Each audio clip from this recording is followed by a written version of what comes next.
Bueno, entonces ya vamos a hablar un poquito de la toxicodinamia.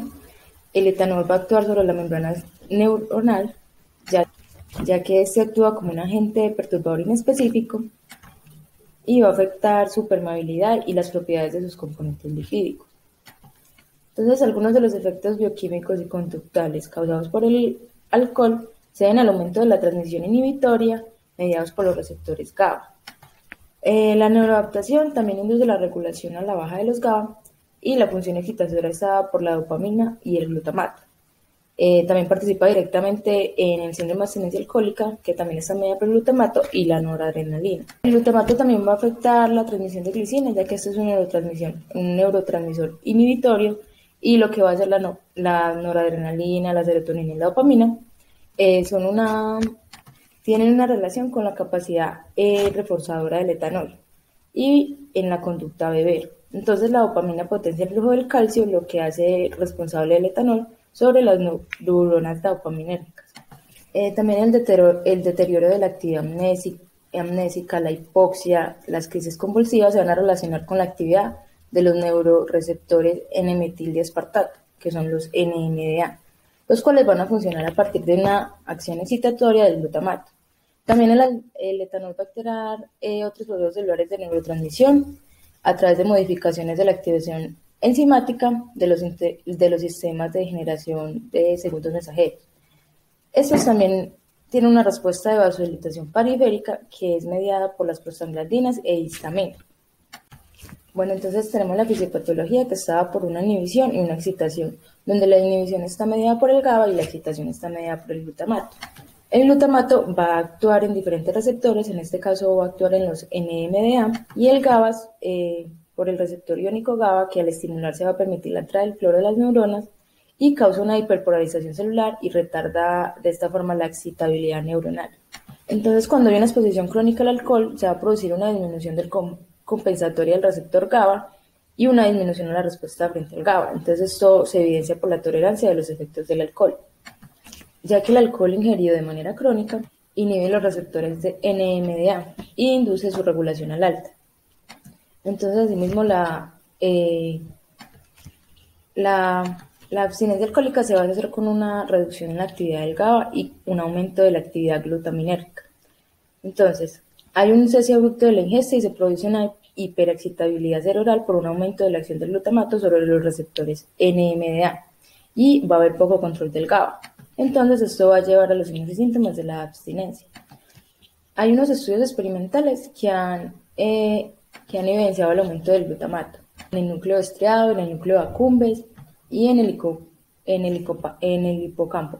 Entonces, estos son desde 5 a 8 horas hasta 12 horas luego del cese de consumo.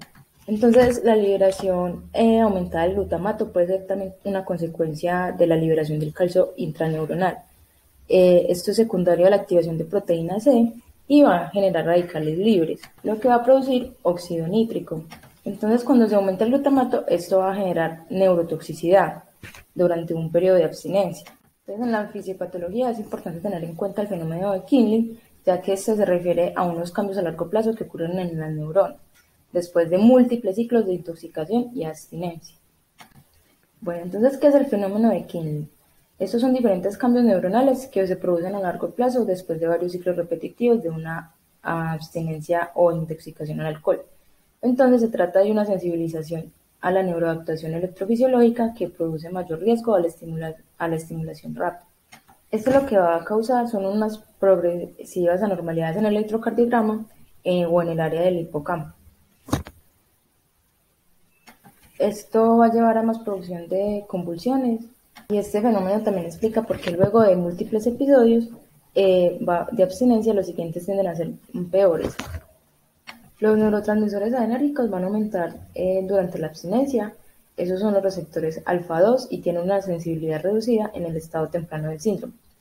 La neurotransmisión dopaminérgica se encuentra también desbordada, entonces esto explica el aumento del deseo del consumo y los transportadores de dopamina van a reducir su disponibilidad en etapas tempranas, pero luego de estas etapas tardías la incrementan y también se implica un sistema endorfínico y serotoninérgico. Entonces ya tenemos el cuadro clínico Entonces el síndrome de abstinencia va a ser un grupo de signos y síntomas que van a resultar de una actividad del sistema nervioso simpático. Estos signos y síntomas van a variar entre paciente y paciente e igualmente su progresión depende de cada paciente. Sus síntomas también dependen de la cantidad ingerida del etanol y el síndrome de abstinencia alcohólica inicia entre las 6 a 12 horas o hasta 12 semanas y hace un pico en las 72 o en las 96 horas. El tratamiento no es más de 10 días luego del último consumo y los síntomas leves pueden ocurrir mientras el paciente aún tiene unas concentraciones de etanol en su sangre. Bueno, entonces, ¿cuáles son sus síntomas? Tenemos síntomas leves, moderados y graves. Entonces, en los leves está la pérdida del apetito, una irritabilidad, temblores distales leves. En los moderados vamos a tener un insomnio, una taquicardia, hipertensión arterial, cefalea, diaforesis y también va a tener deseo de consumo. Y en los graves ya se va a presentar alucinaciones, tanto táctiles, visuales o auditivas. También está el delirium tremens y las convulsiones. Entonces, hay dos complicaciones graves en este síndrome de abstinencia alcohólica, que son el delirium tremens y las convulsiones. Entonces, las convulsiones se van a presentar de 24 a 48 horas luego del consumo. Hay niveles altos de glutamato en el sistema nervioso central. Se da en el 10 al 25% que tienen síndrome de abstinencia y van a tener unas convulsiones tónico-clónicas generalizadas. Un 75% se recupera y no tienen hallazgos focales ni electroencefalográficos. Entonces el 40% lo consumen pasa de forma aislada, el 3% llegan a tener un estatus epiléptico y en algunos pacientes las convulsiones pueden ser un evento centinela de un delirio tremens.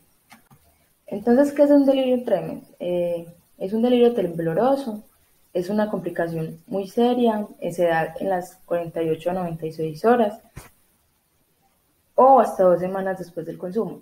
También se presenta en el 10 al 25% de los casos de síndrome de abstinencia, de 5.3 veces más en hombres que en mujeres. Es por una inhibición de los receptores NMDA. Hay también desorientación, alteraciones de conciencia y temblores, alucinaciones visuales de carácter terrorífico o sienten que los persiguen. Se resuelven de 3 a 5 días o pueden durar hasta 2 semanas. Aquí es muy importante recalcar que del 5 al 10% o hasta un 30% sin tratamiento van a morir ya por los factores asociados del delirium, como puede ser taquicardia al ingreso o niveles de etanol mayores a 100 miligramos por decilitro, o porque ya tienen unas historias pruebas de epilepsia o una historia del delirium tremens anteriormente.